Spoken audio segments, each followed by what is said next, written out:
sekarang ini banyak sangkit-sangkit yang beda. Beda nggak apa-apa. Beda itu indah, ya kan? Ya. Tapi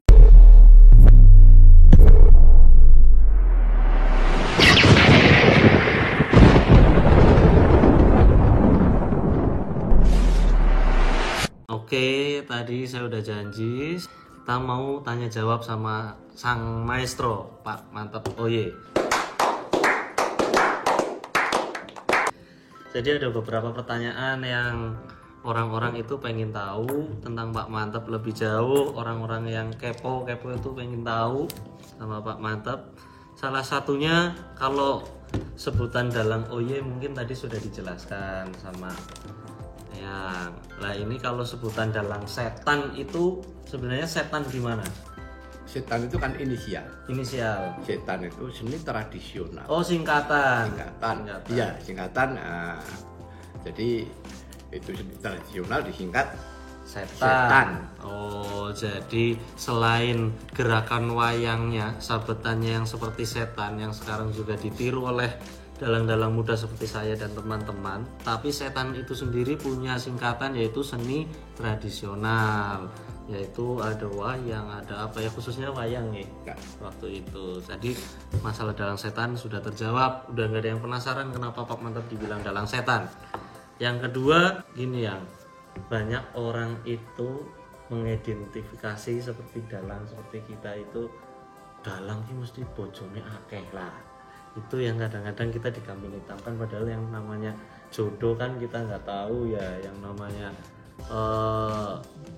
seperti itu nggak ada yang tahu. Kita mau dikasih jodoh berapa sama yang di atas kan kita nggak tahu, cuma dalang sering dikambing hitamkan bojone akeh. Niku pripun pendapat yang pripun? Sebetulnya menurut saya bojone akeh ora mau dalang tok. Nah, itu terjadi siapapun bisa terjadi niatnya. Begini, ternyata mensewu haji saya saja yang istrinya lebih dari 5 itu ada. Nah itu juga teman saya. Apalagi ketika di agama Islam itu juga tidak dilarang dan tidak diharamkan beristri lebih dari satu. Seperti saya itu. Ini nikah 8 kali. 8 kali. Monggo silakan menilai. Kan tetapi saya bukan orang yang senang main kepada perempuan, bukan itu. Ya. Saya mencari orang bukan sekedar untuk pelampiasan nafsu, akan tetapi saya mencari istri yang betul-betul tahu dengan karakter saya, tahu dengan apa pekerjaan saya, dan istri saya juga ikut membantu apa yang menjadi profesi saya. Saya ini seorang dalang. Ya, mau tidak mau istri saya harus ikut. Mungkin hanya di belakang saya duduk sama dekatnya sinden atau dekatnya penabuk, terserah nggak apa-apa. Jadi itu memang saya didik sejak awal. Ketahuilah dalang itu seperti itu. Nah, jadi dalang itu menurut saya kerjanya itu keras dan ternyata nyawa untuk taruhan. Buktinya otak untuk mikir, mata untuk melek, sini apa itu telinga untuk mendengarkan suara, ini terus ngomong terus, mulutnya terus, tangannya untuk sabetan, kakinya untuk ngeprak. Nah itu kan sesuatu yang memang berat. Jadi kesimpulannya bukan cuma dalang yang bisa beristrikan lebih dari satu, walaupun nih di luar sana banyak yang ngomong masih kalau dalang itu enggak. Dalang yang istrinya cuma satu ya banyak, yang bukan dalang yang istrinya lebih dari satu nikah berkali-kali juga banyak. Tergantung gimana takdirnya. Sama kalau buat Pak Mantep sendiri adalah bukan mencari sebenarnya, sampai diketemukan jodoh yang sejati dari yang sudah ngatur kehidupan gitu ya, Pak Mantep ya.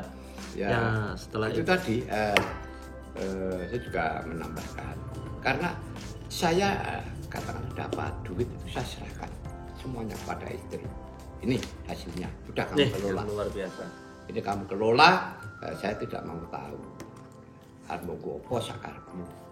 Tapi tolong dompet saya ini diisi berapa? 2.000 atau berapa 3.000. Apa? Nanti kalau saya ketemu teman-teman makan-makan di jalan, nanti saya yang pasti membayari gitu. Jangan sampai saya itu nanti diremehkan orang. Jangan sampai saya ini dibayari orang. Gitu. Dan saya ini ciri khas saya, kalau kita ini sudah cerai dengan istri, tidak mungkin saya akan rujuk kembali. Cerai ya cerai sudah. Udah kamu cari sana, saya tak cari. Masalah bersilaturahmi tetap baik, beda cerita, tetap harus baik. Mantan istri saya itu pada ngumpul kalau saya ulang tahun dengan istri saya yang sekarang dikumpulkan semua, diberi kenang-kenangan apa gitu. Jadi kita rukun untuk membangun kekeluargaan. Di luar sana banyak yang tanya yang dalang kok kenapa bisa nggak buang air kecil atau bisa nggak buang air besar ketika dalang semalaman? Ya, itu begini. Contohnya yang sederhana aja. Sederhana. Lampu kita ini kan panas ini kan ada yang 1000 watt, ada yang paling tidak 650 watt. Lampu dalang yang di atas dalang. Panas sekali sehingga menimbulkan keringat. Kalau keringat ini banyak, apalagi kalau habis perang, keringat bro, tidak akan kencing. Tidak akan merasa ingin kencing. Ya, tuh. Jawabannya itu. Jadi makanya kan kalau ada yang bilang tuh pakai aji-aji tuh, pakai dukun tuh, pakai apa tuh, wah itu kurang pakai aji-aji. Paling ya diikat dengan karet.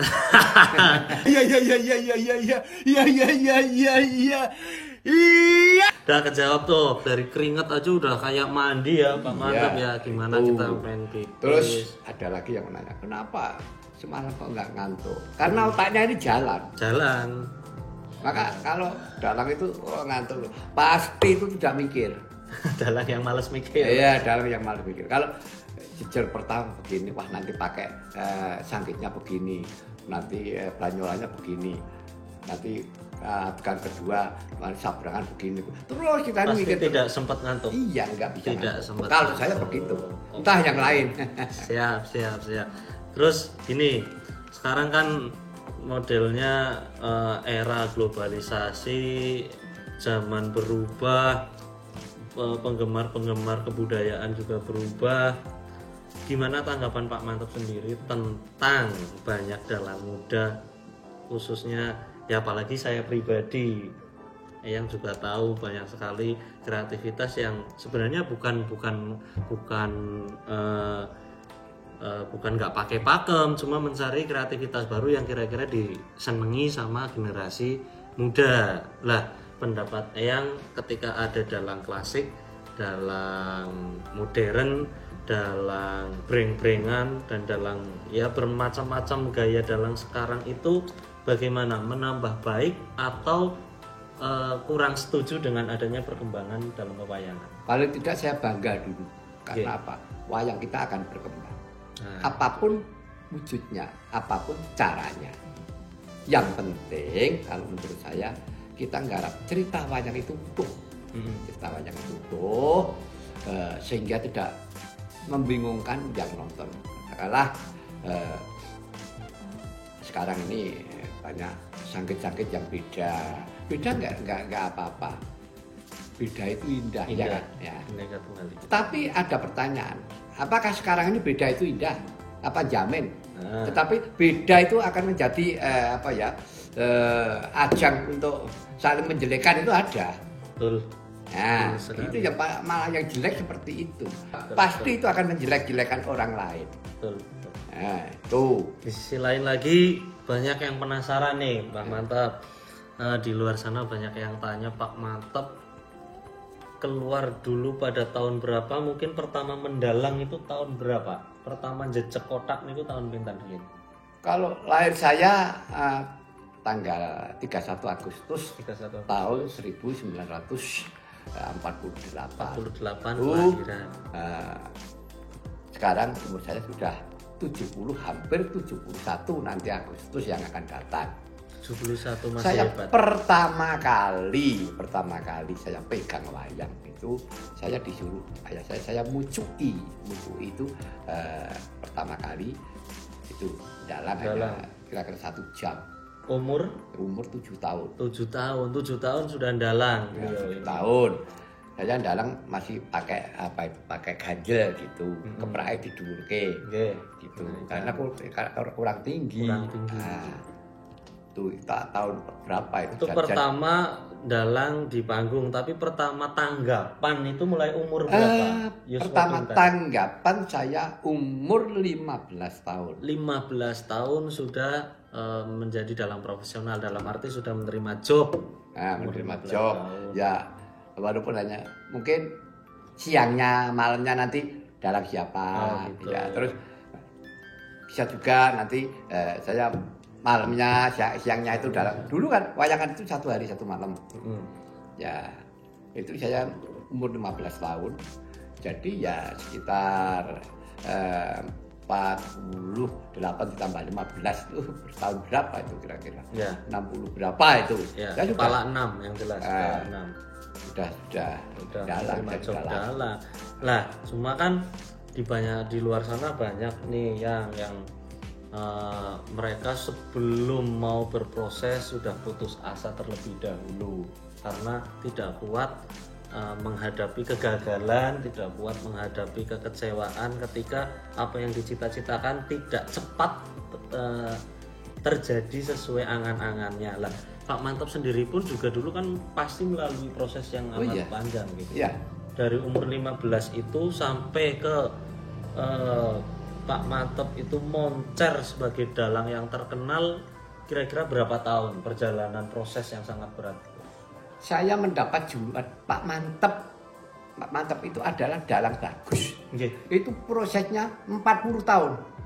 40 tahun kalau. Jadi hanya mendapat Pak Mantap dalang bagus. Itu 40 tahun perjalanan saya. 40 tahun. Nah, jadi kalau menjadi dalang itu ibaratnya instan, seperti mie digodok terus makan, nggak bisa dong. Itu melalui beberapa proses itu harus dilalui. Kalau mungkin sok dipisu-pisui wong, dicacat orang, dikritik habis-habisan. Pak Mantap juga mengalami itu. Iya, mengalami itu. Dalang melompat pagar, dalang ora manut pakem, biarin aja. Terus saya berkarya. Karena hidup saya dengan wayang. Jadi aku urip kuwi, aku iso urip kaya ngene mergo wayang. Aku iso sugih, aku duwe mobil akeh mergo saka wayang. Maka wayang itu saya garap sedemikian rupa dalam arti ya saya menggarap wayang itu. Seperti saya melihat Bruce Lee film silat itu. Silatnya Bruce Lee saya ikut sertakan di dalam gerak wayang itu. Karena apa? Saya cinta dengan budaya saya sendiri wayang kulit dan saya senang dengan gerak-geraknya Bruce Lee, Jackie Chan itu. Saya masukkan ke situ. Jadi gini, dulu Pak Mantap orang pertama kali yang mengadopsi gerakan-gerakan bela diri dari Jackie Chan, Bruce Lee, Jet Li ke dalam gerakan wayang kulit. Makanya beliau dulu langsung naik karena kreativitas yang luar biasa dalam memerankan wayang.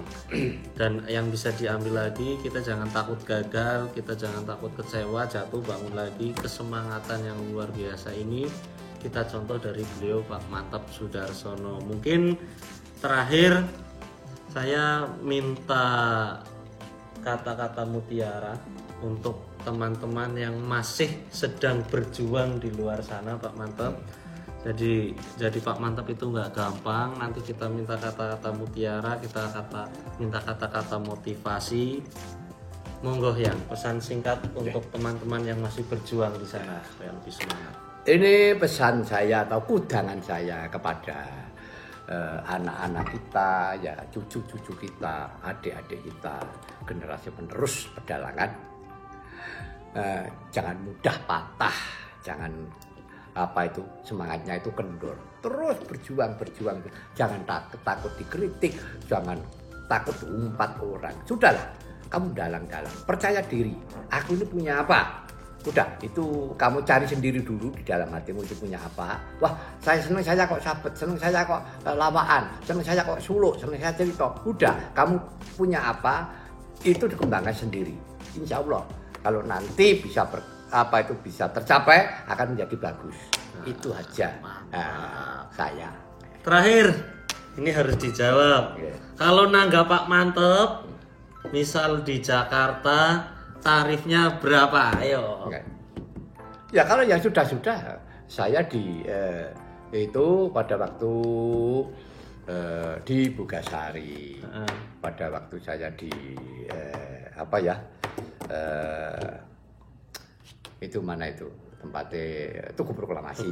Yang lama itu. Ya kalau saya dengan penabuh dengan sinden 150. Ya 150. 150 juta sekali dalang, jangan kaget. Yang nggak suka nggak usah sirik.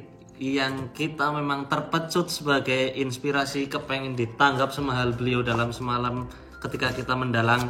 Ayo kejar terus impian kita. Wis kencot apa durung? Tangan durung iki, Kencot itu bahasa Banyumasan artinya lapar. Alhamdulillah kula dereng mangan. Oh ya.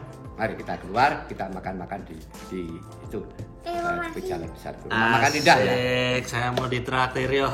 Kita makan dulu guys. Bye.